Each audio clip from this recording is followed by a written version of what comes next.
Just Life Expo isn't amazing? Yeah? Yes, it is. And you're not going to find a panel like this anywhere else. So this is really cutting edge.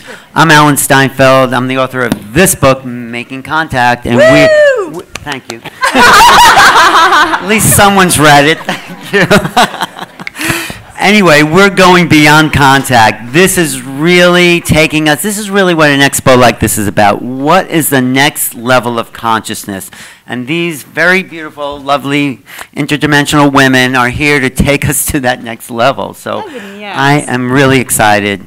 I don't know about you, but I'm really excited because I'm up here on the stage with these people. So let me introduce you to the cast here.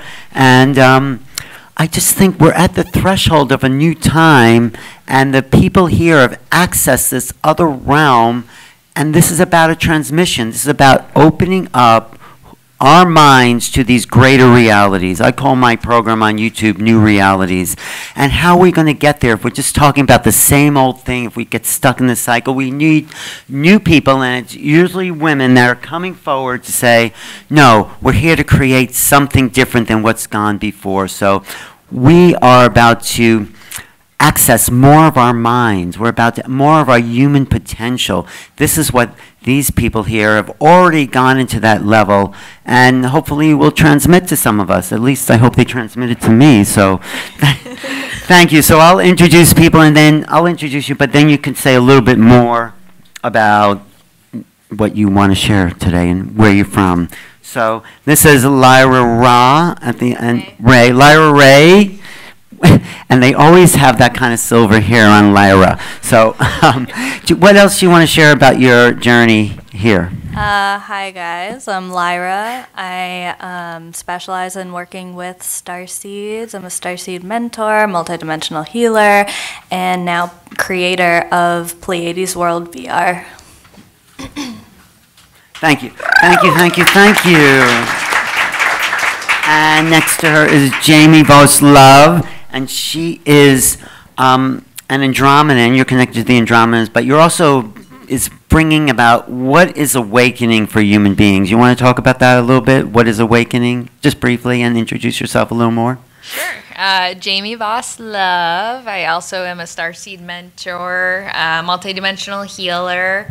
Work closely with the Andromedans, and so today I'll be talking a little bit about some of that technology that really helps all starseeds that we're going through, and it involves something called the fourth eye technology, which some of you may have heard from and or heard about. And so I'll go a little bit deeper into it, but we're going to talk about how that technology can help us, what that entails, and how we have to really ground into the body, which is a challenge, of course, for some starseeds because we like to be elsewhere at the same time. So that's right. Yes. we are elsewhere. Yes, thank you, thank you, thank you. For sure. And sitting next to her is my good friend Sarah Adams. Welcome, Sarah. Thank you for being here.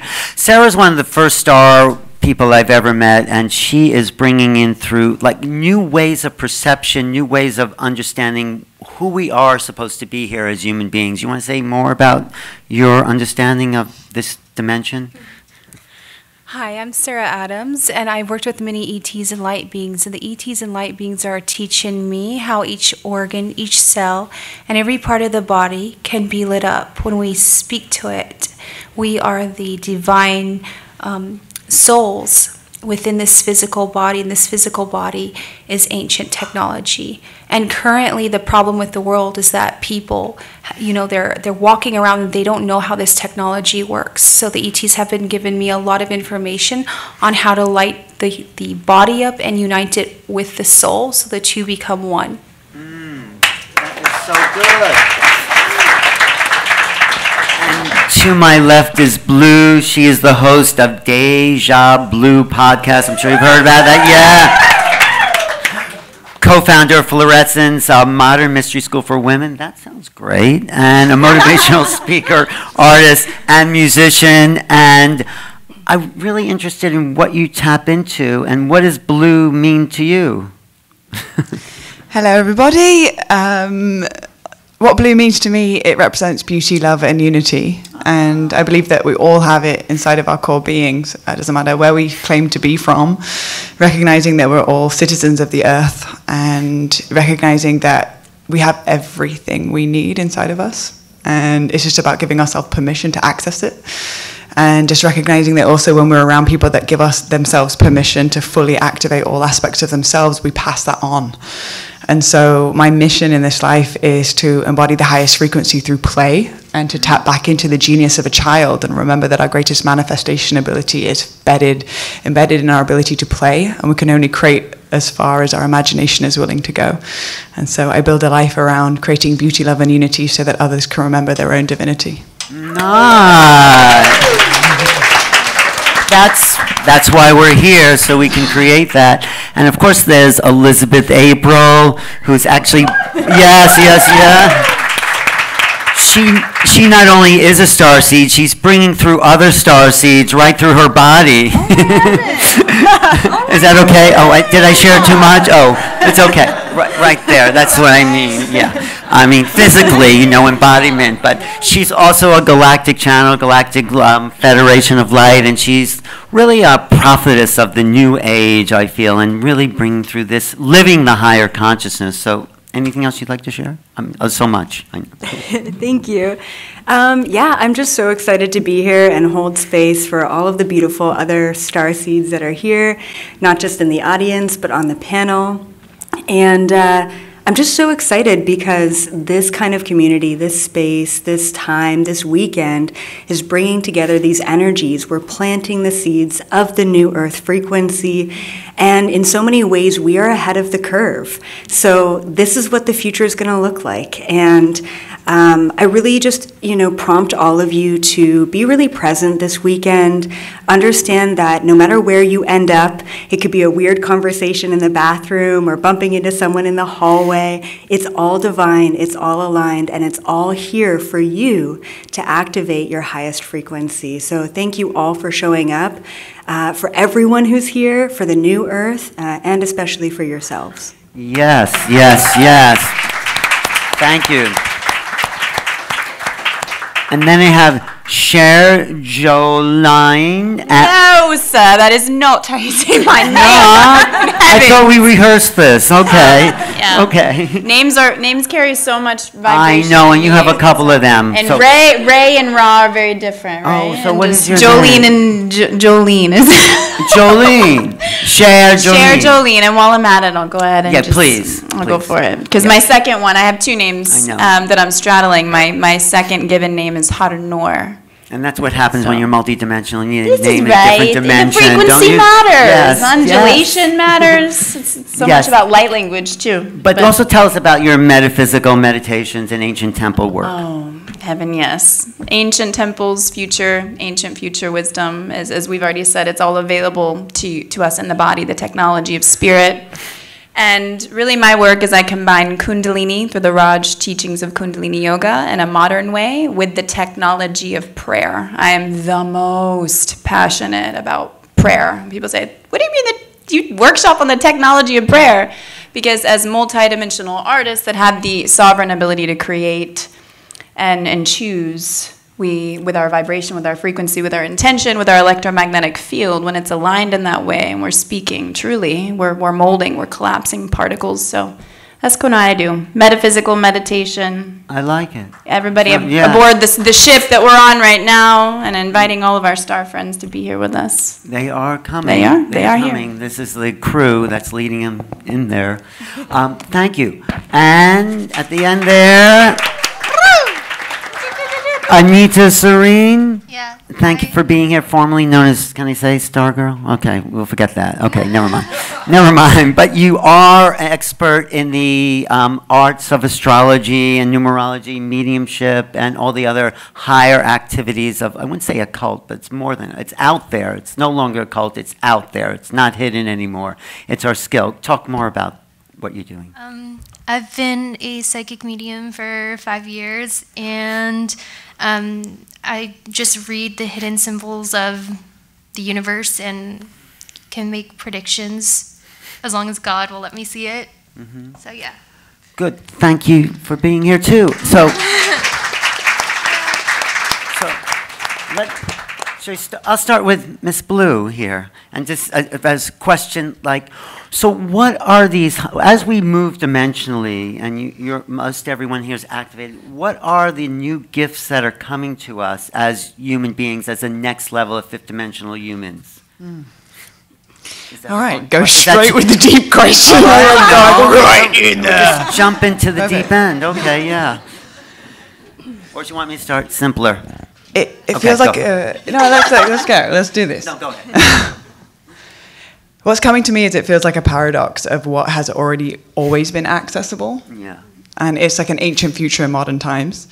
Of remembering actually that there has been an intelligence on this planet that's so vast what we can access with our collective consciousness of the present moment that built ancient civilizations. And that awareness is being downloaded right now in real time. And if you look left, right, and center, you'll start seeing people going through awakening processes. Our brothers and sisters are purging everything that is not just only within their lifetime, but also in previous lifetimes, and also within their mother's mother, or the matriarchal line, or the patriarchal line. And it's coming out in many, many different ways. But however, you cannot have the download without the purge, or vice versa. And so the purge has to be created in a safe space to be able to feel this. So we can't get enough safe spaces right now to allow ourselves to feel everything without judgment. And also recognizing that we are the medicine, and if we can allow ourselves to not judge our own personal process, therefore we don't judge another person's personal process, which means they can have a safe place to feel everything, which allows them to actually move through the dense emotions of trauma that has happened within our lineages, so that we can actually create new room for information and light. Ultimately, our DNA activating is just light entering our DNA, but first we've got to actually clear through the gray matter that is trauma that has been passed on for millennia.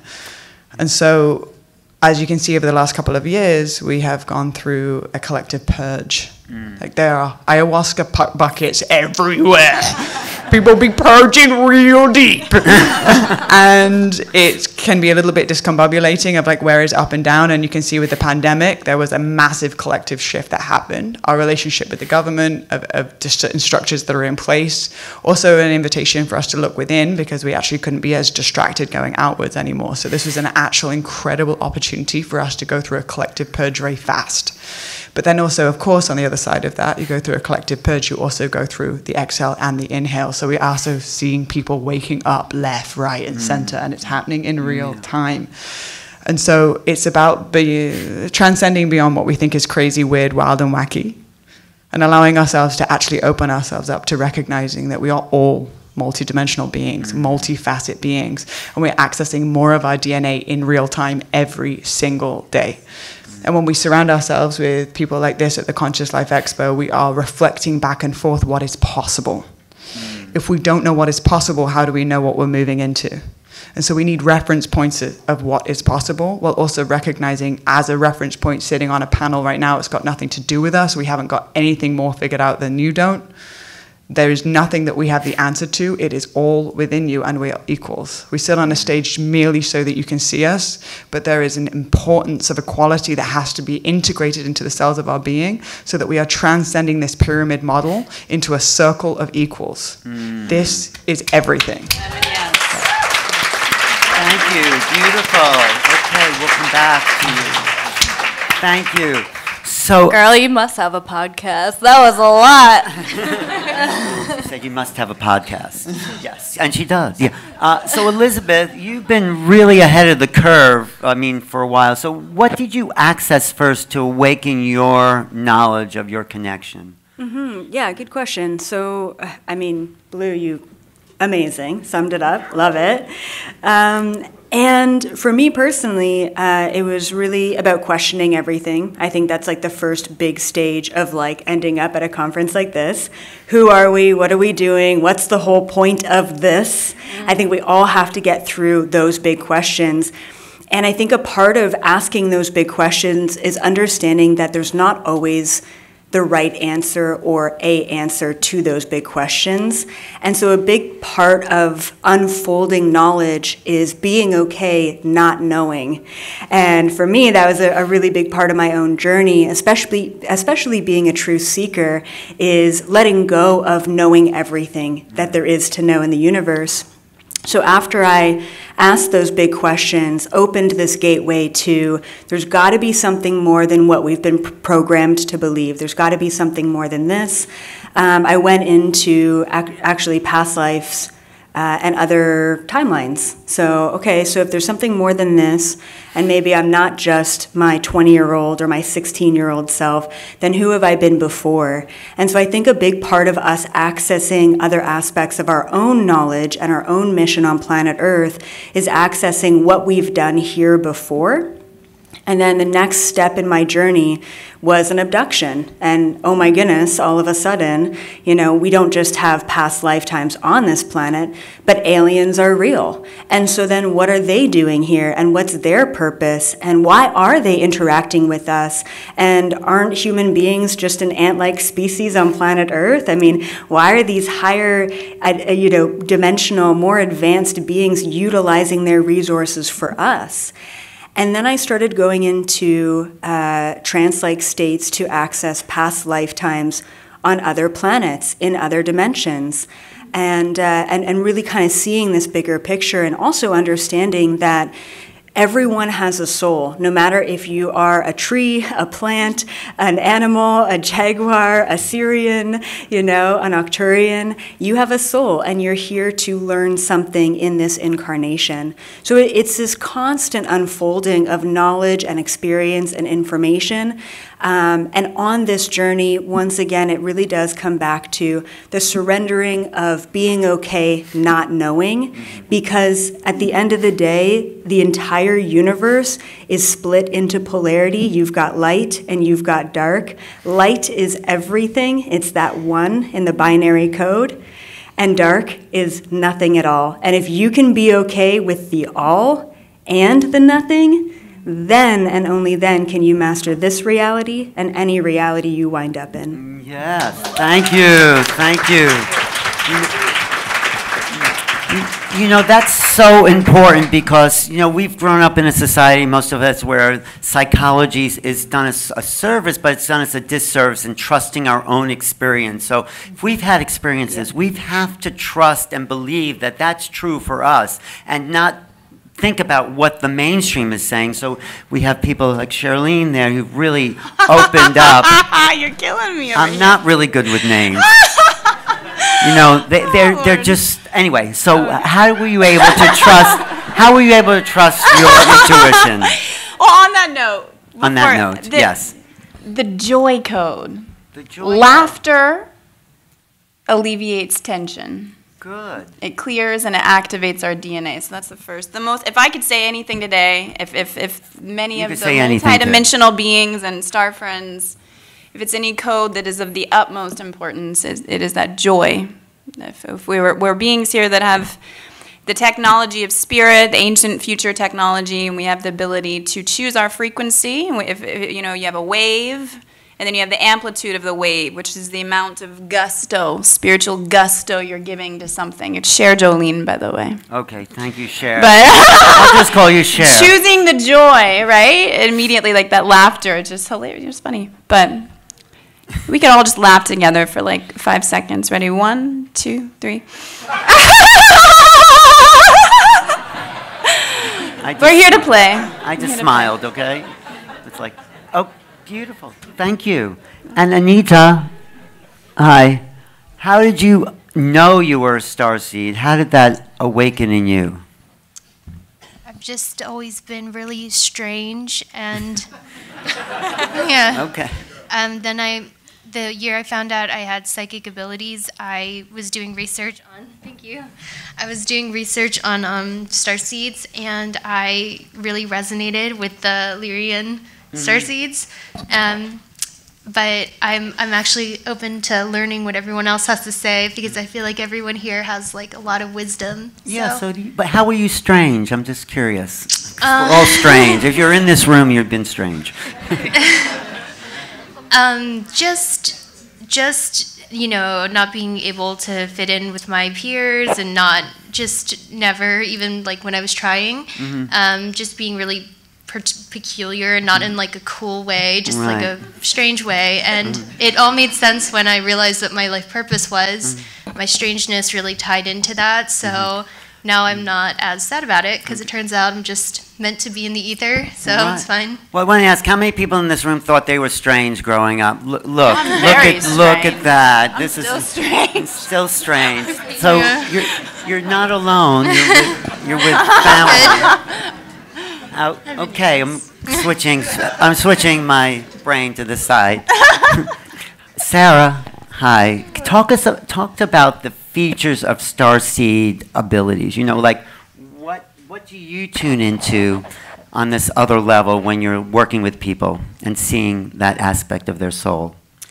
So the ETs have expressed to me that people, they create, we're all creators, and every thought creates images and creates emotions, and what's wrong with the planet right now is that we have created a lot of negative thoughts and negative emotions, and we have abilities to go delete that out of our system, just like a computer. When you press delete, you can delete that. So they have expressed to me that each organ in the body, each of these cells, they're alive and they feel and they hold these energies. So we must speak to ourselves and say, delete these negative images. Then we must bring in positive images and imprint those images within us. So they were showing me, and I see them around people. When I'm out and walking around, I see these imprints all around them. And then I see those imprints manifesting into thoughts and negative thoughts. So once you clear the energy field of these what I call negative image imprints, and we're passing them around, by the way. There's a lot of fair ones in the world right now, and everyone's passing these around like a virus. In fact, the ET said, there's a lot of triggering things in the world right now. The virus that we just had, COVID, a lot of fear and paranoia, and it's coming from all of these negative image imprints that we're passing to each other. So they also showed me that we can heal each other by deleting this out of our systems and then projecting positive image imprints within ourselves, within our organs, and to others. And even to go further than that, they also told me to heal pollution. We can completely gather together around the oceans, or not even on the oceans, and we can start to channel in rainbow light. We can start to transmute the pollution energy, which is a dense energy. We can start to transmute that pollution by channeling in these beautiful images. And when you send beautiful images to another person, if they're sad or depressed, that's going to completely shift them. Yeah, right. Because yes.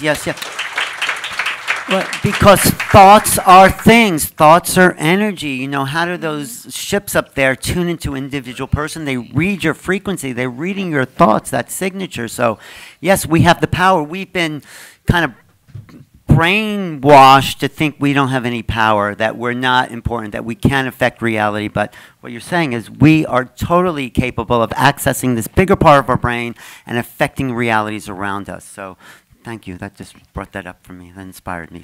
So thank you. So Jamie, talk about this ascension wave that's happening as a star seed, as we're moving, like everything everyone said here is building towards sort of your work, which is ascending the body, a consciousness. Can you talk about that? Sure. I mean, I think that we all have been moving through that, and since a young age, some of us were born into families that, when we asked who all here felt weird their whole life, and so we had densities, we had traumas, could be traumatides, I guess, but we go through that whole process. And I remember for me, I would wake up and in the middle of the sleep as a child and be talking to my star home and lineage and trying to get this information downloaded as a kid, but parents not understanding it back at that time and just brushing it off.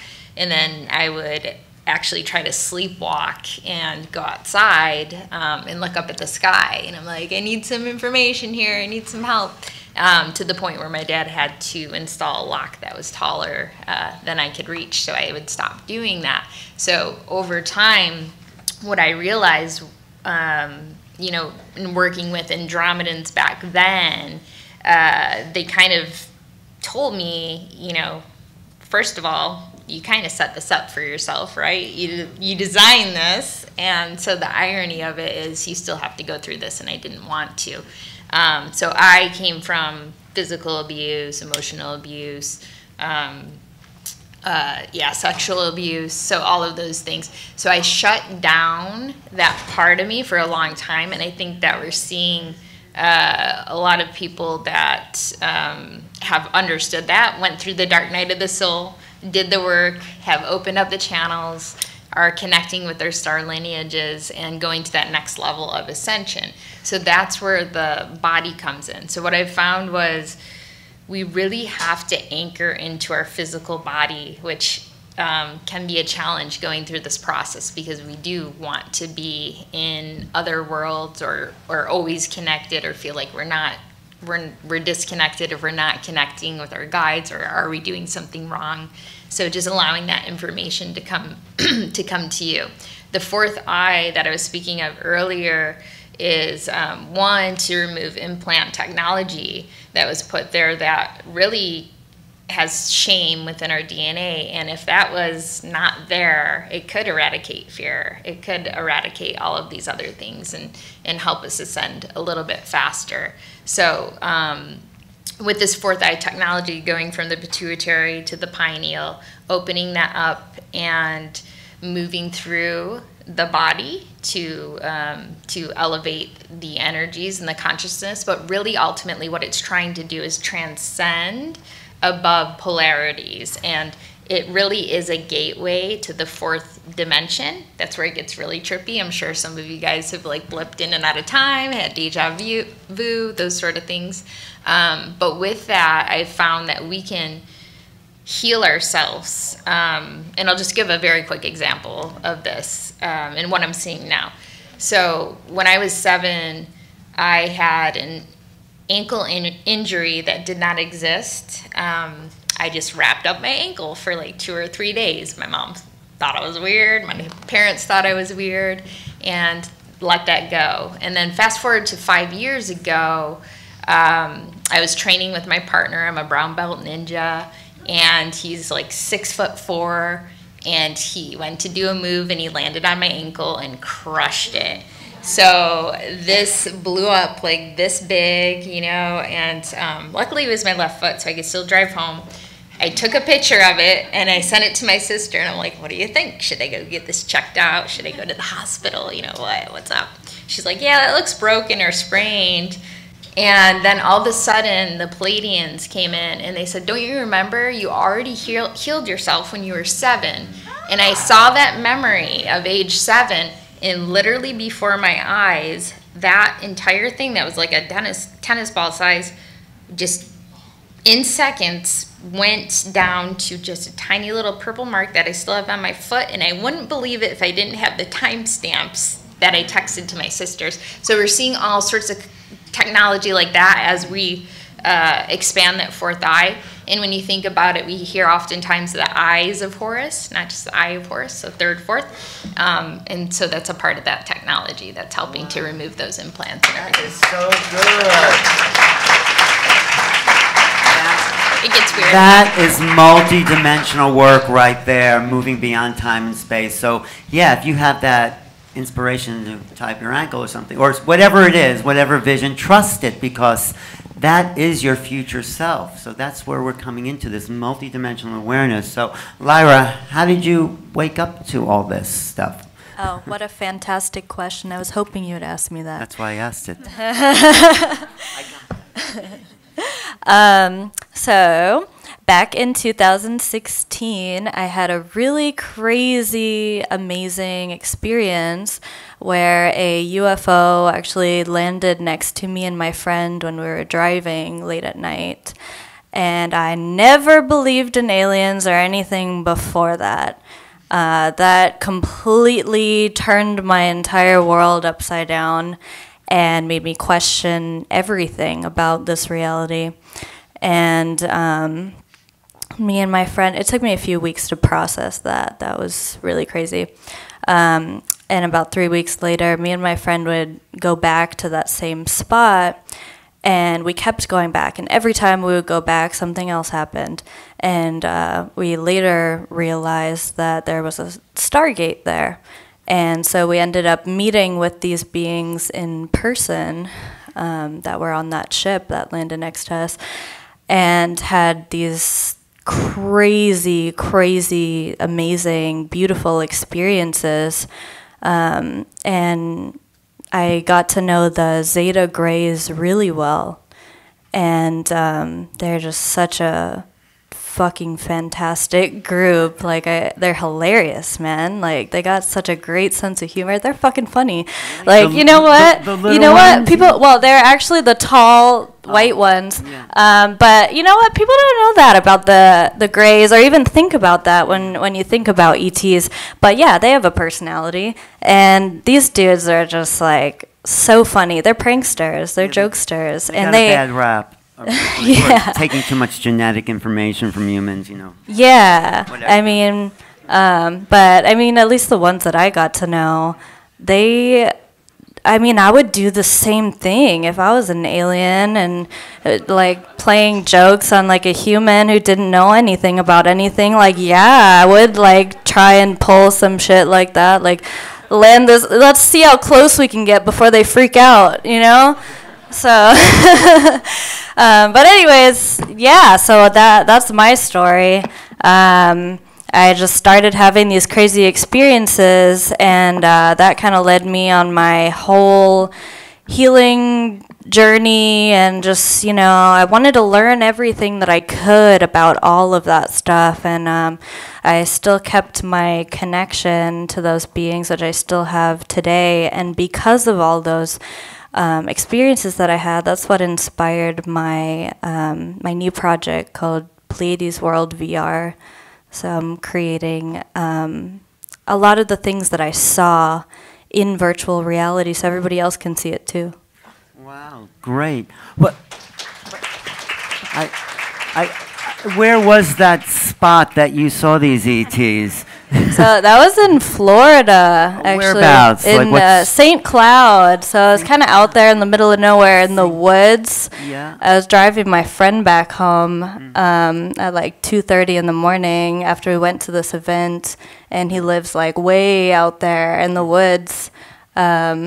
Yeah, there was nobody out there at that time, and it's a long story. If you guys want to watch, like, want to learn more about it, I have a whole YouTube series that explains everything. It's Princess of Pleiades, but it's like an 18 video series that goes through like every single thing that happened during that time.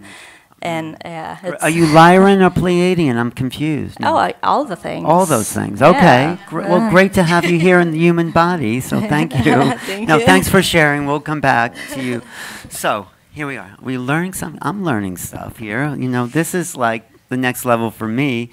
So Miss Blue, if we want to start to access, I mean, I think we're all starseeds here in some way, or else we wouldn't be in this room, right?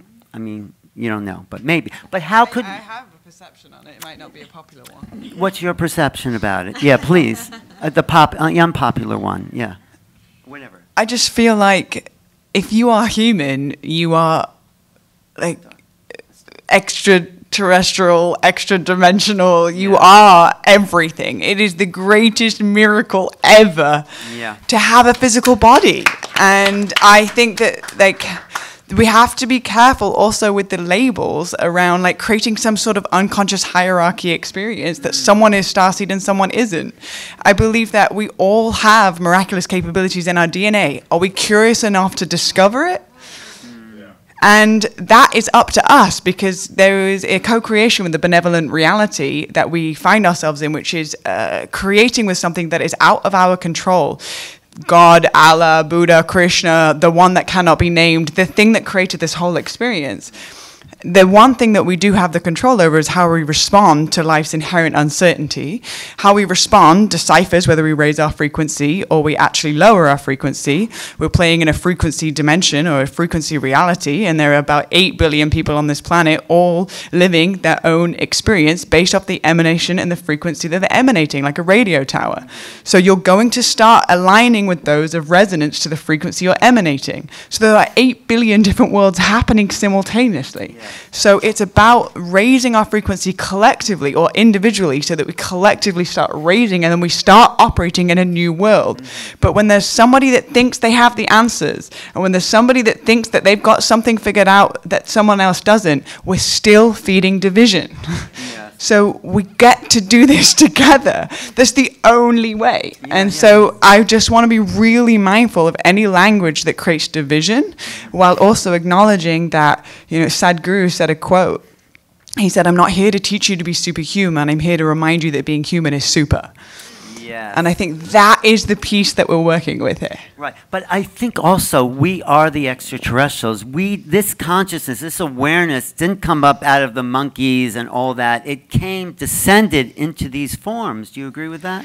I 100% agree that there are so many realities happening. There are aliens, there are angels, there are elves, there are wizards, there are witches, sorcerers, alchemists, there are everything. And they are all, I had a conversation with Matthias de Stefano, who is phenomenal, I'm sure you probably all. And he talked about past lives and how they're actually all happening simultaneously. Past is some sort of man-made conception around time, but past lives are actually all happening currently. So all of our past lives are available and we have access to this information, and it lies within our DNA, the coding that has all of the information that we ever need to know about ourselves. And so what we're noticing is we're accessing collectively, going through an ascension process, so we're all starting to be able to access deeper levels of our DNA and being able to access our past lives in this present moment through tuning into the vibration station and downloading like a zip file the information available. So there are people that have more access to more of the information. However, it means that everybody has access to this information, and those that are accessing more of it are just reference points around what's possible as us individuals for the whole. That's... Yes. Love it. Yes. That is starfire there. Yes, I love that. So I don't think I can even say anything. Ask a question after that, because it's just like there's passion in all this. This means this is our cutting edge destiny, is to have this kind of passion for human existence and know that we're not limited to this world. So Elizabeth, how do we break out of the matrix? Help. Such a good question. What a loaded question, Alan. Okay. Thank you so much for that loaded question.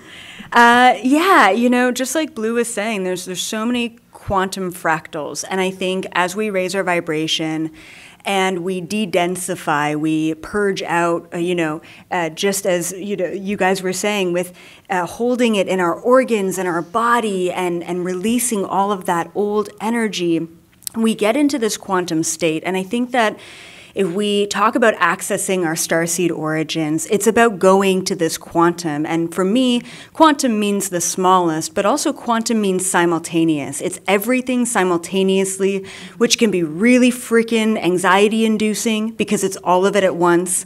And as we are moving from the old density, that matrix reality, we were told what to do. We were told what school to go to. We were told, what our career would look like. We were told to have 2 kids and a partner. We were told what that ideal reality looked like. And now that we're moving away from that matrix, because we're questioning, because we're getting out of the programming, because we're purging and releasing these old paradigms, we step into this world of infinite possibilities. And we're not just talking about this world when it comes down to the possibilities, right? So we're accessing these quantum states. And I actually wanted to, further what Blue was saying as well, which is the downloading and the uploading. I think this is really, really fascinating. And I think this is a little nugget of information that we can all take with us just to understand that this is possible, that we all have access to that.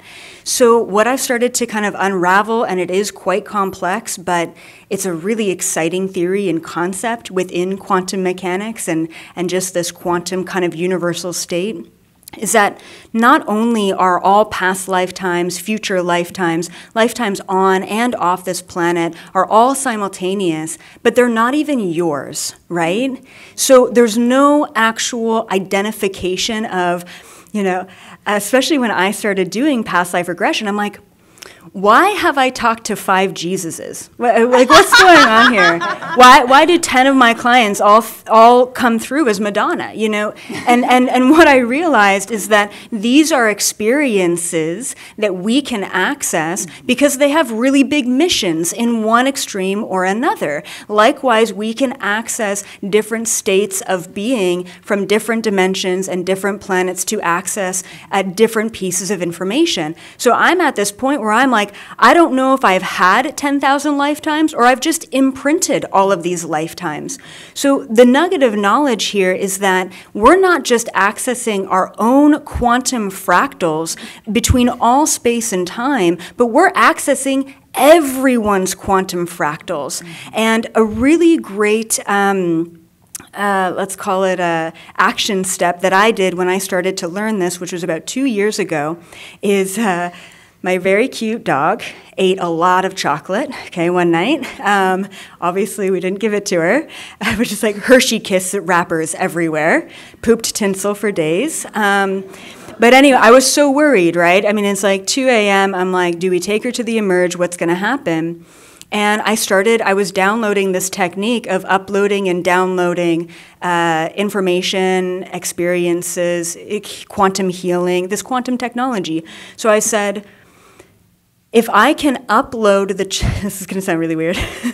If I can upload the chocolate that she ate to humans, to me and my wife, then it's not going to affect her body the same way.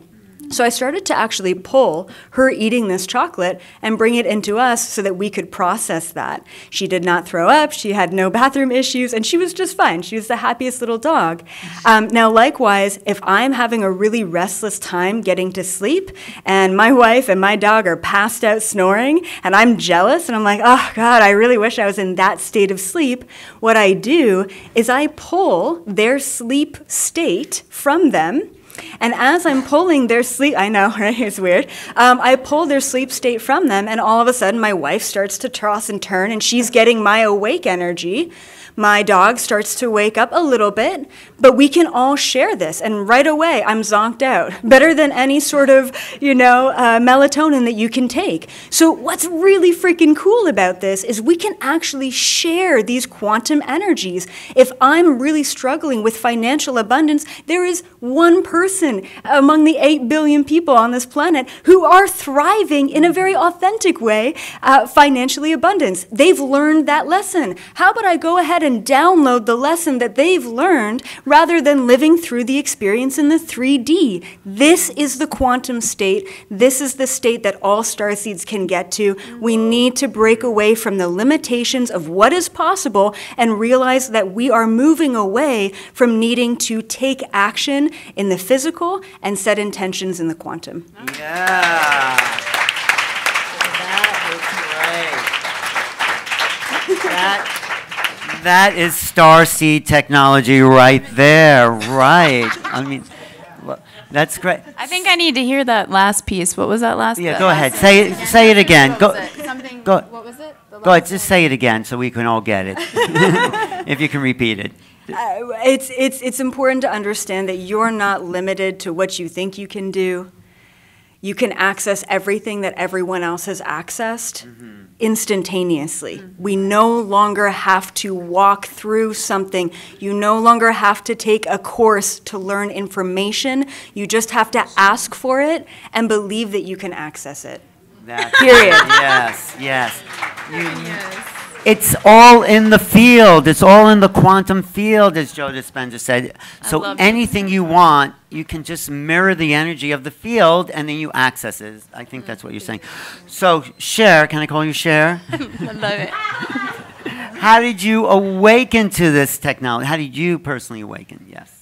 Well, it's funny, awaken to the technology. We were all just having a little conversation before y'all got in here about just forever being a student, and I find so much more joy in that state. I'm constantly learning. I've been a quantum nerd for a long time. My mom used to take me to sidekicks for seeing things when I was a kid. I feel like I was one of the first of the rainbow waves, and that's why I'm so passionate about building things out for the little star seeds that are here, because they need it. They need it, and they're coming in hot. They're here, and they also need it all built. So I was a very sensitive kid with just a lot of psychic abilities, and I actually lost a lot of it and forgot a lot of it for a really long time. And then I had to remember again. So my prayer is we don't have to forget and remember again like everybody else did. But I was in college. I was pre-med at UCF, and I started doing Bikram yoga, and I became a Bikram yoga competitioner. Word competition sounds so silly, you know. We're competing with ourselves. But yeah, I became very passionate about studying the metaphysics of the body and prana and asana. And then from there, my starseed consciousness just dropped in. And at the same time, I was, before it was cool on TikTok, meditating with a Moldavite tied to my head, fasting on pineapple for days. And just I was on 19 and on a very bizarre path. And also very up here. It was not grounded yet. It took me a long time to really ground down and ground into Mama Gaia, because we're just as much earth as we are star. And that especially for a lot of star seeds that are just now incarnating, there's just so much depression and missing home and so much of the energy. And I think we've all gone through that at times. So it's just important for us to be creating safe containers, again, for the multidimensional perspective to be expressed. This is a stage where everybody gets to shine and share their full multidimensional expression. And so again, coming back to the competition energy, there's a lot going on. People are talking about competition and consciousness, and it's very interesting. You know, we have this thing that happens where we have a contraction when we see somebody else shine. But if we could just rewrite that, if you see somebody shining and you have a response to something, it's just that something is a texture of it is meant for you to express your multidimensional expression. And we all just get to amplify. And coming back to once we download the code in our aura is the greatest gift we can give. Then we have that code that we can share. We can shine it and we can share it. And that's where that just beyond us, not about us. That's the juiciness. And so Bikram yoga is how I started. And I remember just playing with mushrooms. So I'd do Bikram, and then I'd microdose on some mushrooms.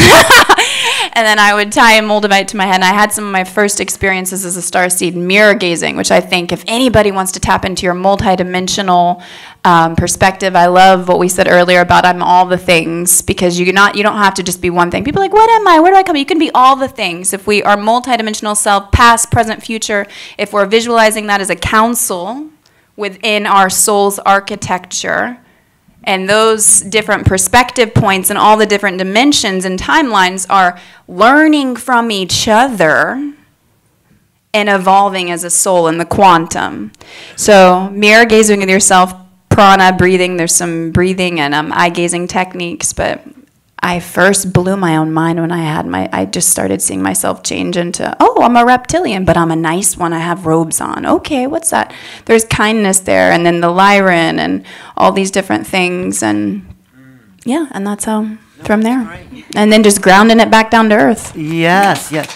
Well, you do see your face change if you do those mirror exercise. You will see your face become an alien or reptilian or an animals or whatever. But I want to just ask you, what would you do for children so they talk about that? Yeah. That's my favorite thing ever.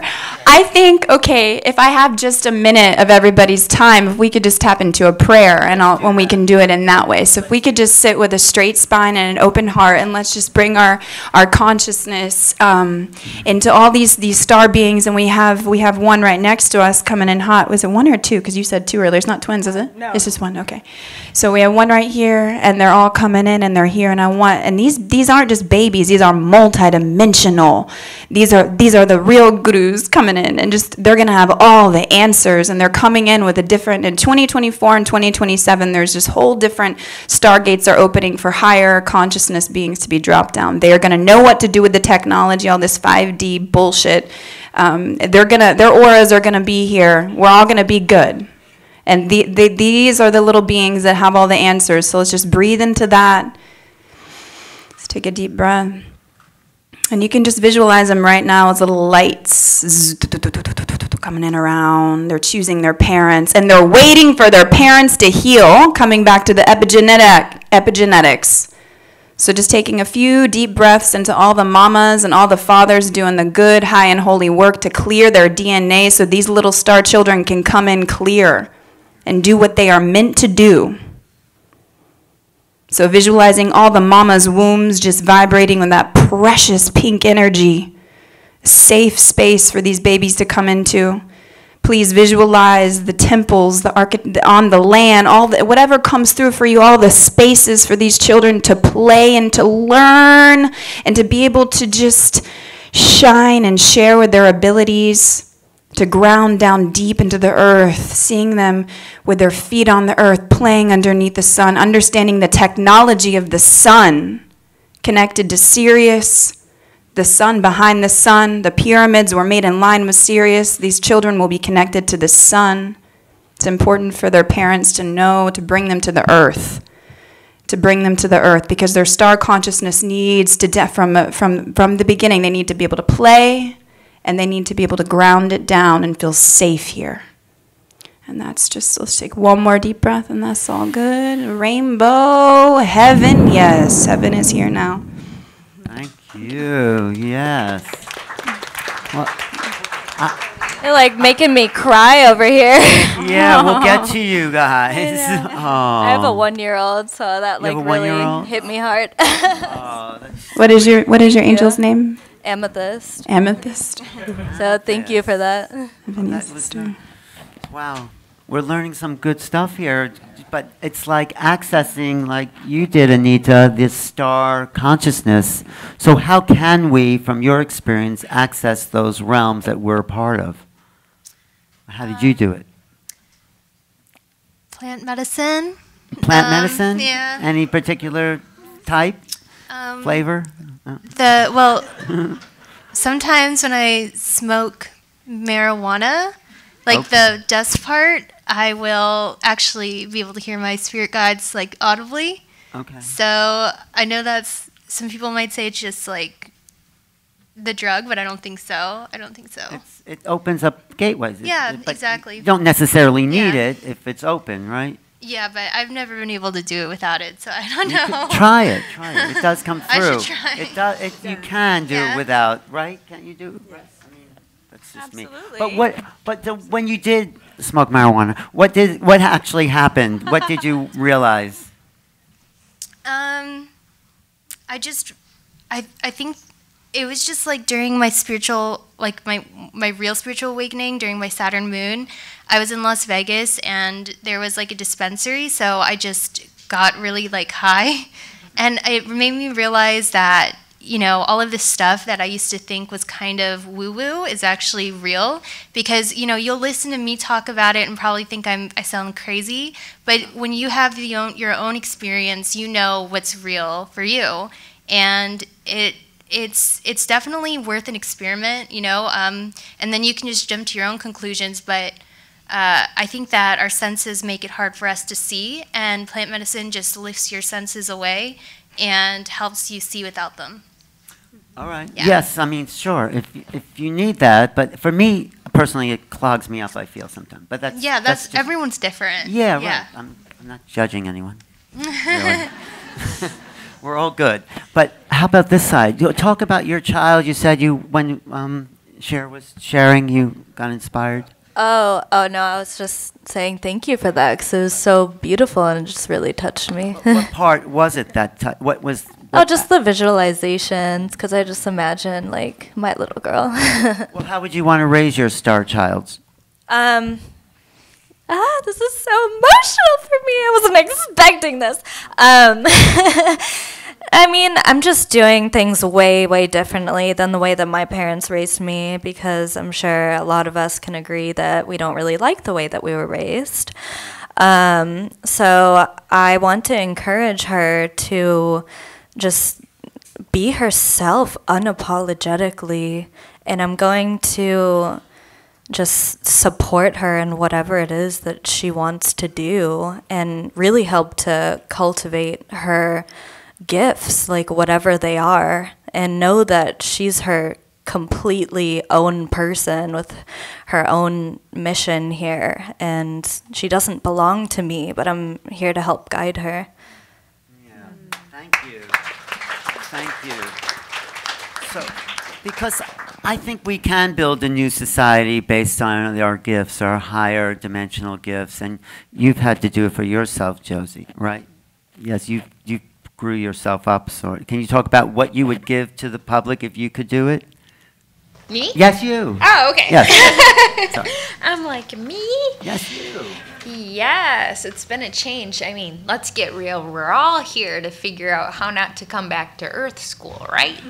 Well, to graduate, you know. I Not get left know. back.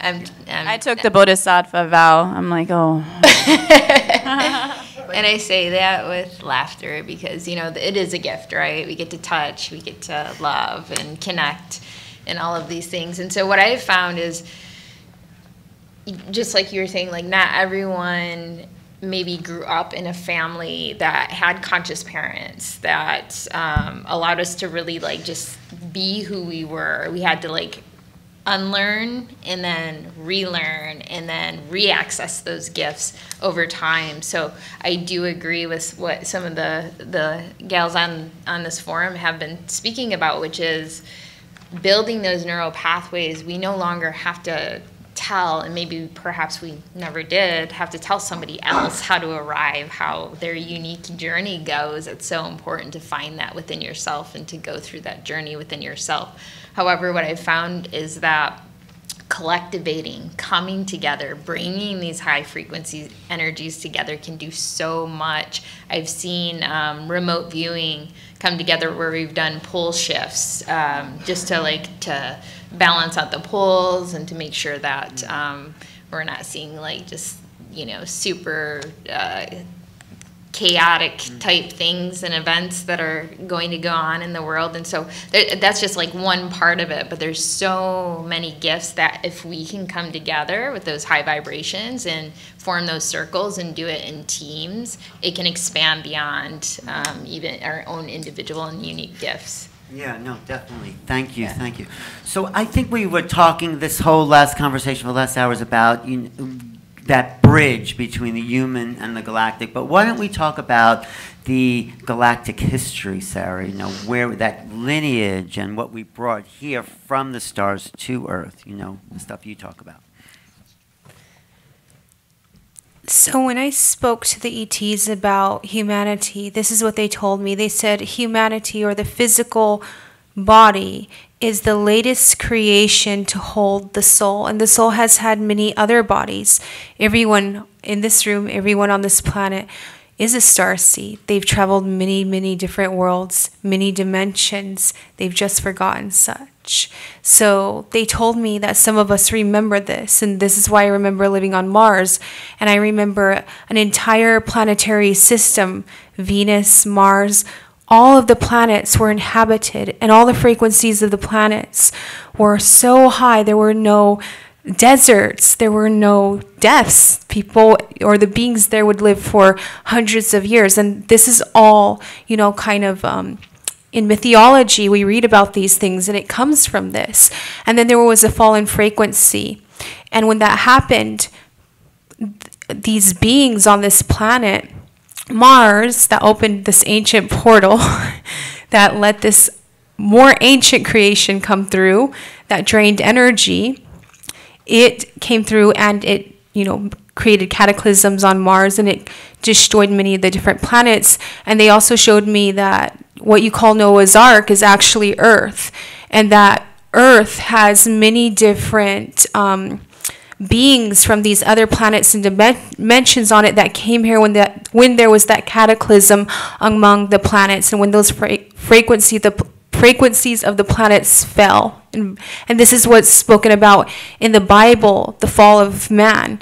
It's about the fall of frequency, because when you go high in frequency, you see the truth of everything. You travel the dimensions. You have many different abilities. You interact with many different beings. I interact not only with ETs, also with fairies, with the elven beings, with the giants. There's many different realms that we access, and people are not accessing them because their energy is so low right now. And in ancient times, they showed me that the beings of each planet, they would focus on channeling energy into the entire planet, and this would keep the planet in a higher frequency. And this is not happening here on this planet anymore. Everyone that has, all the beings that incarnate in these physical bodies have not activated them, and they have forgot this divine knowledge, and they have forgot that, they have had many lifetimes, and they will have many lifetimes in many different bodies. You're not just a Pleiadian, you're not just, an Arcturian, you've had many different bodies. This is the latest body that you have incarnated in. So they told me that, humanity, this physical body was created by many different beings, by the way. It was created by ETs that work along with the realms of the spirits. And that originally, we also, all of us, even though we've incarnated as ETs, as humans, we originally are God's source energy. Yeah. That's what they told me. And they said that we need to go back to that blueprint. When we go back to that blueprint, by clearing out, by actually mastering ourselves, we need to start to shift our energy fields. We need to actually start to instruct our system on what to do. Because we're living in a body, but we're disembodied. We don't know why we have a liver or how it functions. We don't talk to it.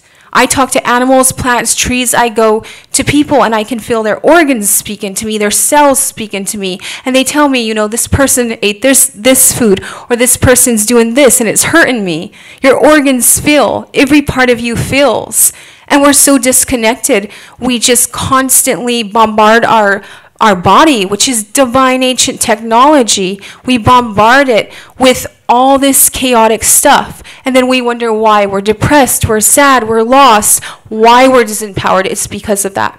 And within everyone, they have the power to shift. And I know a lot of people, they're like, okay, I rely on my guides. I rely on this. Many people in the world rely on religion.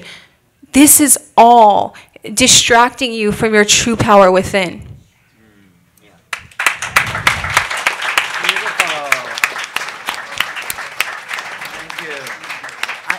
I think that's why we're all here, because we have a sense that we have that power. We can do that. We can shift our frequency.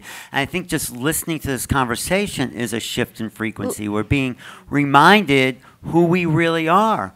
We're not the low-level, dense human beings. We have capacities to reach beyond. And that's what this next age is all about, the Aquarian age, whatever you want to call it.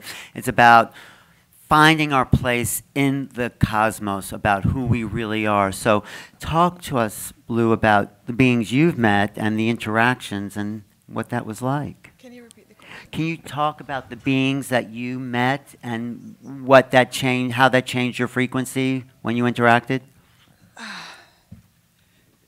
Yeah. Giving you too hard a question. Yeah. No, I love these questions. Like, okay. They're actually, in a world of masks and in a world of surface level conversation, these are the kind of questions that light me up from the inside out. So I'm really grateful for the questions. Yeah, I went through a big awakening process probably about 7 years ago, roughly 7 years ago, but it was I don't know exactly how many years ago, but within that time frame, and I shaved my head and fully did a massive reset. It was reset. I was guided to do it. It was like a message that was kept nudging me, and it was an interesting experience of like facing off with my ego around what beauty is, specifically as a woman, and actually recognizing that I went through a giant shift just in my consciousness around artificial glamour and authentic beauty, and recognizing artificial glamour is based off of something from the outside in, and authentic beauty is how much you love, and that's what makes a person beautiful, which actually means it's available to everybody, which is so beautiful. It's inclusive. It doesn't matter what your genetic pool is or what flesh puppet or quantum computer you've been given in this lifetime. It's just like how much love radiates out of every 75 trillion cells in your body. And so I went through that initiation. That was me going through artificial glamour to authentic beauty, and I shaved my head. And I was actually in Bali at the time we just wrapped up a women's retreat, and it was like some of the most powerful women I know all decided to sit in a ceremony in Bali out in nature, and we're all dressed in white, and we had what was called a healing mat. And the healing mat ultimately is a place where you send all of your attention and intention. You place your attention and intention together, it just equals magic. You do it collectively with other individuals that are tapped into their own unique channel. You are amplifying it by the amount of people that are in the space. So you have a healing mat in the center, and anybody that is going through something that is a denser frequency that's ready to be transmuted, all of the women just sit in a circle as equals and place their attention and intention onto you. This will create healing. We are powerful in numbers. And at the time, I was just feeling like an emotional, like a sadness that was welling up in me, and a sister turned to me and just said, "Blue, do you want to get on the healing mat?" And I was like, sure, yeah, I'll lay on the healing mat, no big deal. Laid down, and what happened after that changed the entire course of my life, and was not expecting it. This was it was right before actually I claimed the name Blue. I was born Charlotte Victoria in the UK, and I was laying on the healing mat, and all of the sisters started placing their hands, because our hands are connected to our hearts, and when you place your attention, intention, and you open up your hearts, you allow yourself to connect to the universal healing energy that runs through all of us. And they placed it on me on the healing mat, and the best way to describe it is that there was a tear in the dimension right in front of me. I'm looking up, and like the cosmos opened up, and these blue beings kind of like poke through, and they're like, "She's ready." Download the information. And they're just like, and it was like codes that there was no words, but it was communication, like telepathically. And they were coming through me. They were really tall, iridescent blue beings, you know all about them. And they had like these cone heads, and they were like Sirius, you know how it blinks in the sky? It's like sending those code transmissions. And they came through my body and activated this mudra system in my hands. And it was like doing a scan of this quantum computer that is our physical body, and how every single memory is a zip file saved in our physical body. So any zip file that has distortion, it's a corrupted data. So basically at the time that the trauma happened, it was like a response to the trauma of, I don't understand what is happening right now, so I'm going to process it with the best of my mental capacity at the time. But what it does is, if it's not been fully released, it creates corrupted data in the zip file, in the information on the body. So what the beings that had my hands, I'm like, what the heck? But it feels so benevolent. Like it felt really safe. Like it was like a sense of feeling at home. And it did a full scan of my entire operating system. And it was like, and it would like pull the zip file out and rewrite the corrupted data with specific mudras. Then it would go all over my entire body, to the point then when I felt like I was almost levitating off of the healing mat. Now, before I even went on the healing mat, I just thought, oh, I'm just a little bit sad. We're just gonna cry a little bit. I'm gonna be held by my sisters. Little did I know the blue beings were like, it's go time. She's ready. Let's upgrade the iOS system. All of the sisters at the same time, by the way, are going like this. It's like the transmissions are coming in hot. And it's like everyone was like, okay, this is happening in real time. It was like our higher selves were like, we've done this many times. Our human self was like, what the fuck? This is popcorn, by the way. And so all of a sudden, they all saw it at the same time. We had a very hefty integration after this experience, and all of the sisters at the same time saw my whole body completely decompose and recompose with light, and literally light shine out of my face. And I had a sister who was in an ayahuasca ceremony on the other side of the planet call me the next day, and she said, Charlotte at the time, Charlotte, I was in ceremony, I had a very clear vision. You were laying on a mat in the center of a circle of sisters. Your whole body decomposed. It recomposed with light, and it shined through your face. Now, it was already confirmation enough to have every single sister see the same thing, but then have a sister on the other side of the planet to have seen the exact same thing. And so what that really helped me to do was not feed the narrative that I'm going batshit crazy. I'm like, okay, we are out here. Like, we've gone really far. You know, when you're like, go long, it's like, no longer. No, longer. Like, ah. So without an anchor of actually recognizing this was the collective experience, then it could have been like, I'm a ship out to sea without an anchor. So ever since then, it's recognizing that anything is not in vibrational alignment with the upgrade had to fall and die away. And so that was the hair, because it holds the memory of everything we ate, every emotion we felt. It literally grows out of us. And so it was a full reset. It was a changing of the name, which is a vibrational charge around my name, right? From the moment that we're born, we're given a name by somebody else for the most part. And that's beautiful. And it's like an honoring of our lineage, and also a representation that our name holds a vibrational charge. So even when you're not physically there, and someone says your name, you speak it into the space, it holds that vibrational energy. And so what I was shown was actually my name is Blue. Go figure. And they were like, but not the E. And I was like, ooh. Niche. And what I ended up reading the Gene Keys, shout out Richard Rudd, and I turned out my life's work in the Gene Keys is beauty, and what it meant was the shift from artificial glamour to authentic beauty, to represent that my mission on this life is to restore beauty, love, and unity, and that is Blue. And so I was like, oh. So, thank you. That is great. Transformative. Wow. I'm having what she's having, you know?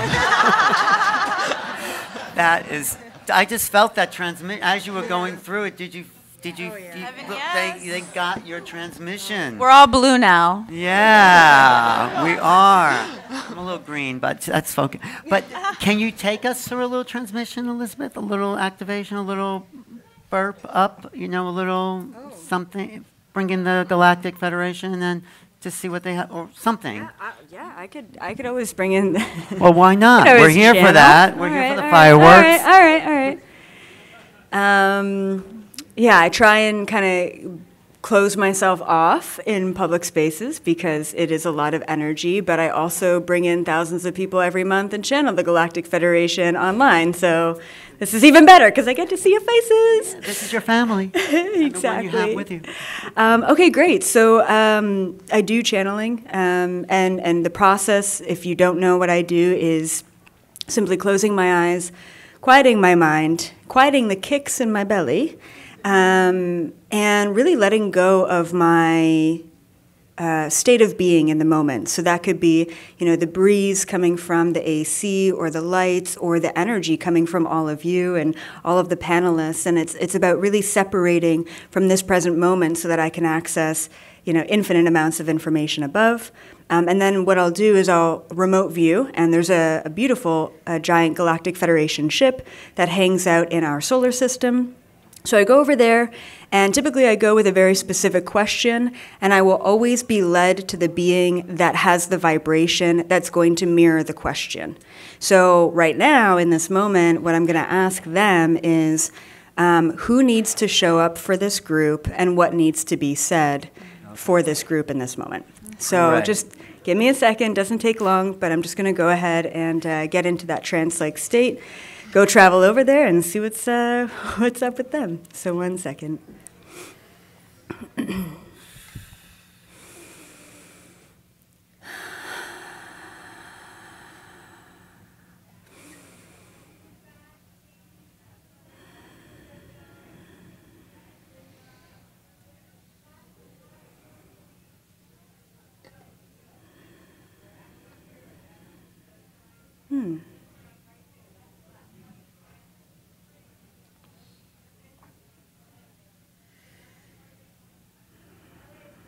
Okay.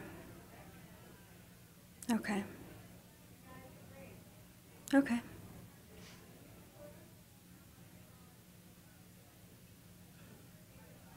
Okay.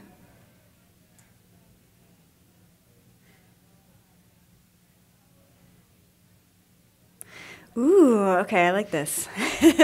I usually always like it. Usually. All right, so when I arrived on the ship, I was immediately drawn to a laboratory.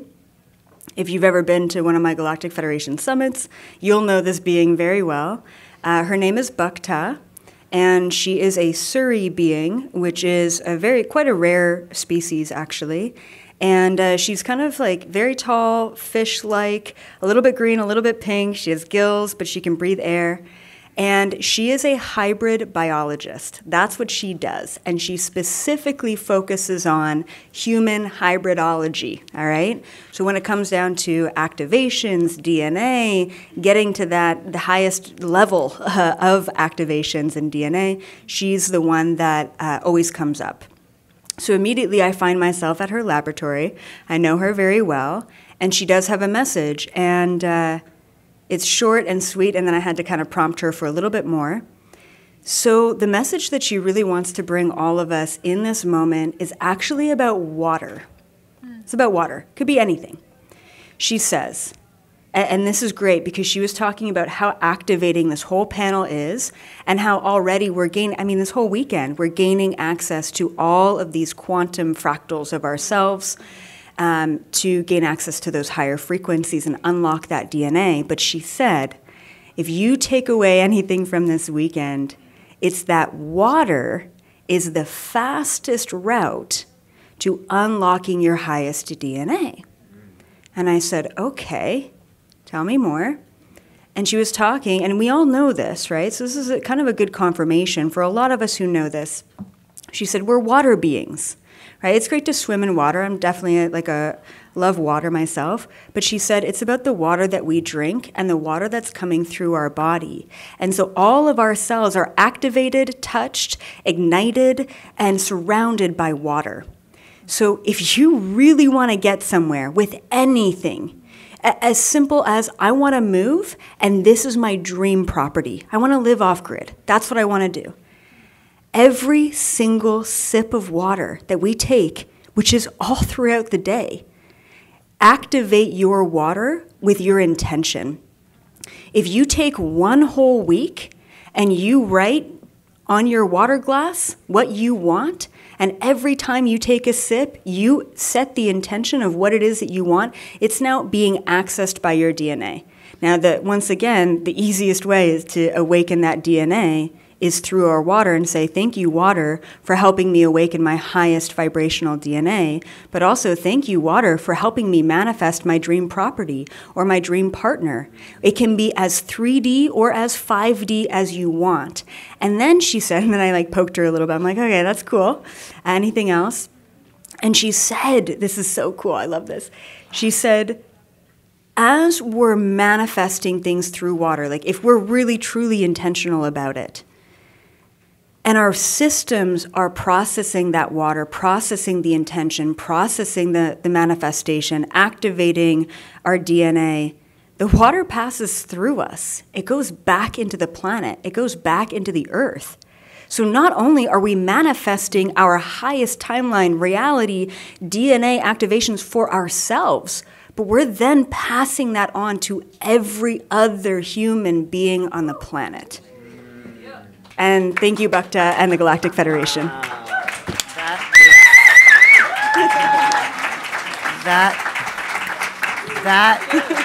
All right. Have a little sip of water, please. Yeah. Where's the water here? Oh, come on. But, you know, I met this guy who spent years in the future meeting these beings, and I asked him what they lived off of. He said they lived off of light. And so he said anytime you take a sip or, you know, a spoonful of what you're eating for dinner, imagine you're eating light, and that will start to build your light body as well. Just imagine every time you're eating, it's light. And that's what these beings in the future did. So that just reminded me of everything we put into our bodies, you know, activates the higher consciousness if there's that intention to do it. Even breath, right, Cher? You studied Kundalini, so it's all about that breath. You want to talk about? Oh, I love me some prana. Yes, talk about that. So I think the first thing I'd share on that, the yogis call it pavana, pavanguru. When you're with the breath, and this is for any of you, if we lose our breath, we lose Holy Spirit. So if we want to create, if we're with the breath, we can be a master creator. If we want to be a master healer, we can be with the breath and channel our healing energy. And anytime we're truly with our breath, pavana, so let's just take a deep breath together. Into the heart.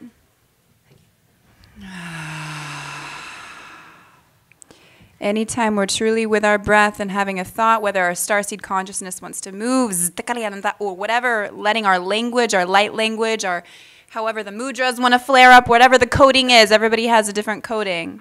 But really with the breath, we have the ability to rewrite the Akashic in that moment, in real time. And I mean, how it connects to the water, too. On that note, it's like we're 70% water, and we can affect, through the prana, through the energetic pathways that we have coming in through our body, the shushuma, the breathing through the crown chakra, and we can download the light into the water that's in our body in this moment. So even, I mean, a lot of times we're so concerned with, wow, the water, and water knows how water is treated, so always treat water with care. But also we have the ability as sovereign creators to manifest in real time the energetic, what we're vibrating in that moment with the water that's residing in our body. So again, mirror meditation is a good way to do this, channeling our line of sight. So it's string theory and quantum mechanics.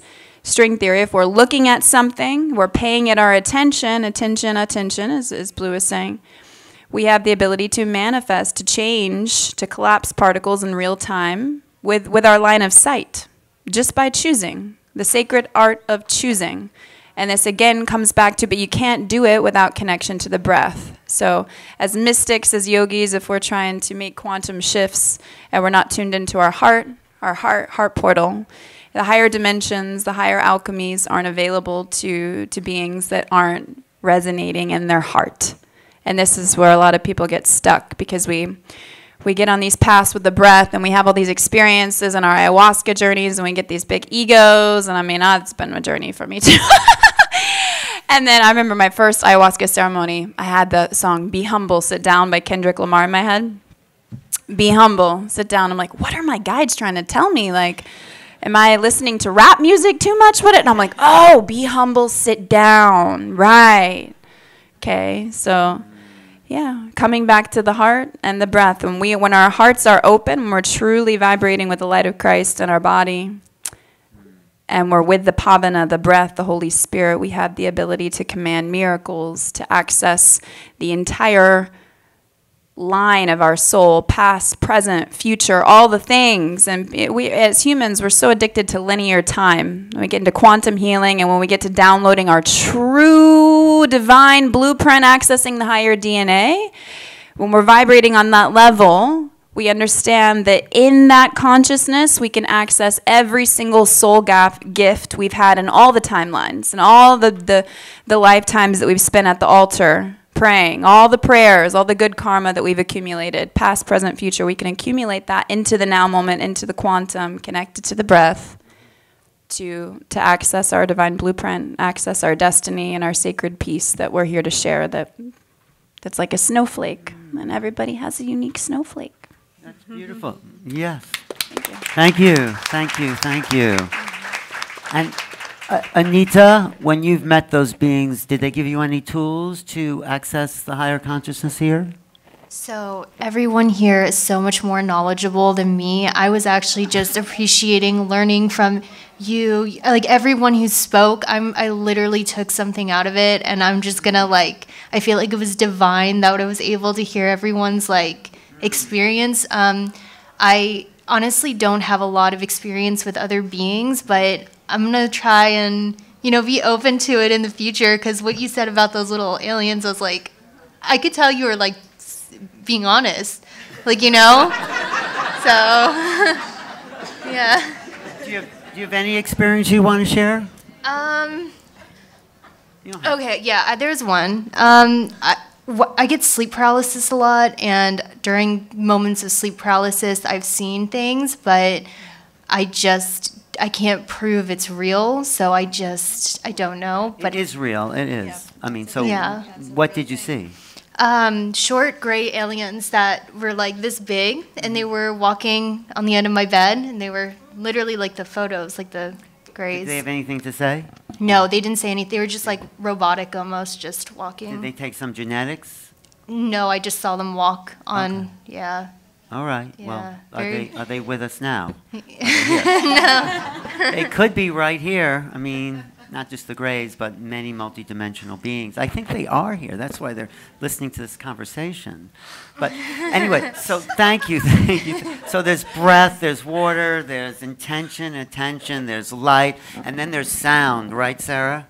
So Sarah's going to, so you take all this stuff in, and Sarah's going to, deliver this communication through sound. Well, sound, light, frequency, it's all the same thing anyhow.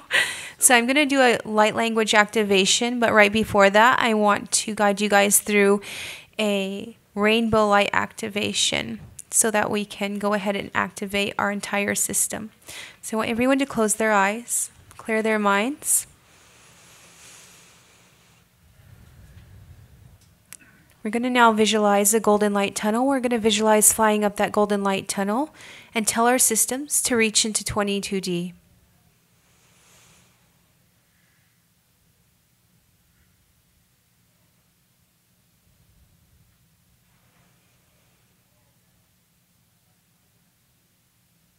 Now we're going to visualize the rainbow light pouring into every cell, into our organs and our entire being.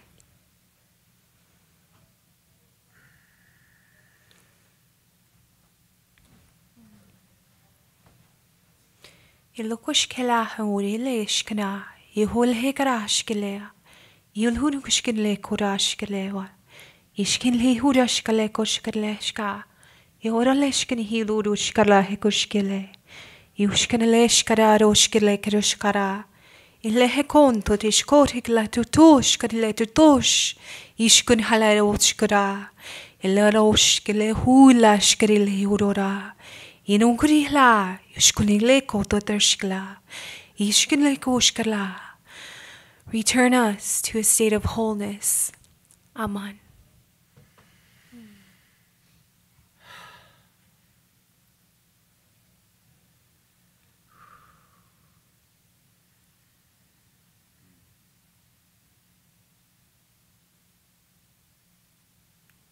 When everyone's ready, they can come back.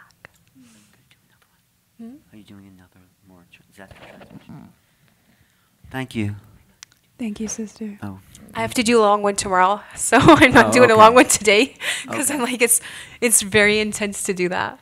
Thank you. Thank you, Sarah Adams. That was nice. Thank you.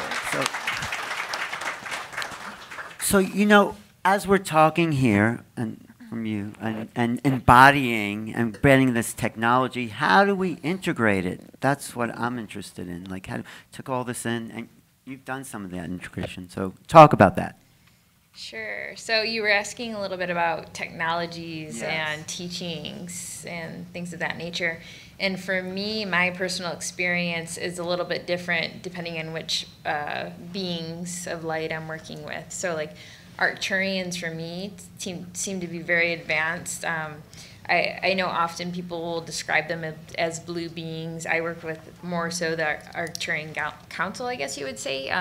So very light, and their philosophy is always the Arcturian ways, you know, again, not to tell people, just to love them compassionately, similar to Christ consciousness and that sort of thing.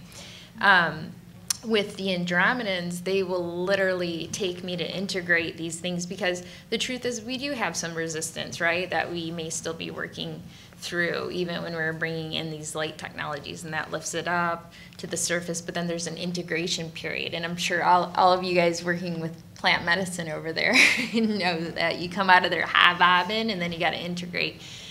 And so what they showed me was, okay, so like say this is our energy over here, and say this is like maybe some lower frequency densities, and like this activation is empowering that, right? And so neutralizing the energies to the middle, and that also goes with when we're all up here, we all have different experiences. We're going to get that all around, right? We all have different truths, different fragments, and then when we all get talking, it's like, well, that's not how I experience, you know, like these entities and so on and so forth. So they took me to this boulder and kept trying to show me how to neutralize that within myself. And then I'm sure you guys know the Merkaba, our internal tool, is big in that. So I do everything in that to try to balance the energies of such.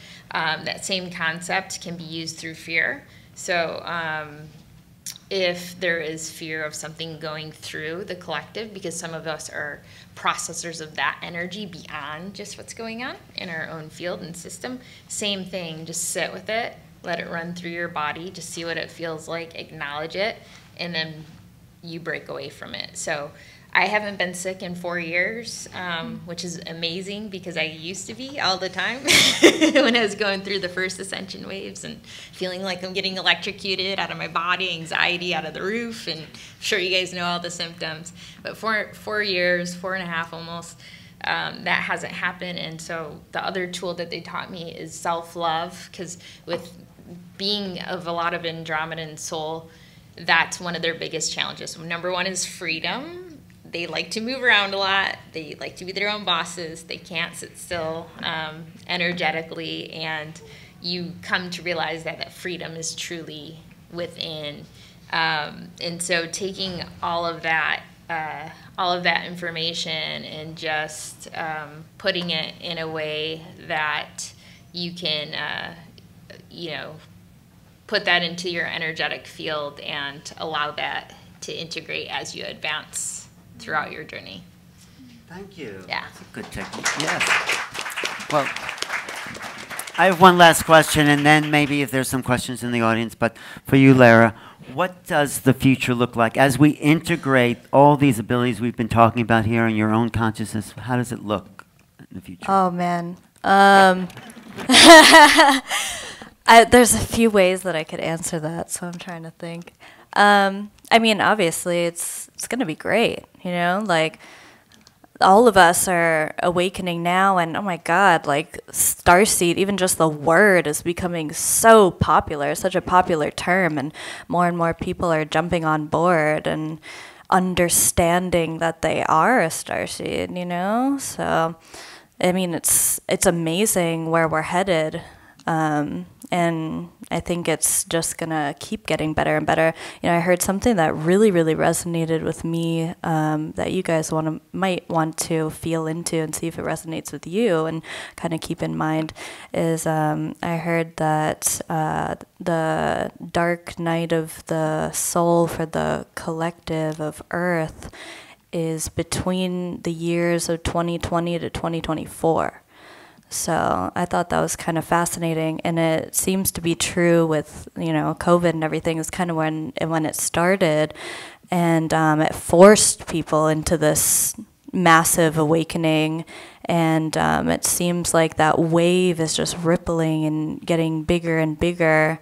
And of course, with that big transformation also comes a lot of difficulties and adjusting ways of life and ways of thinking and changing your perception.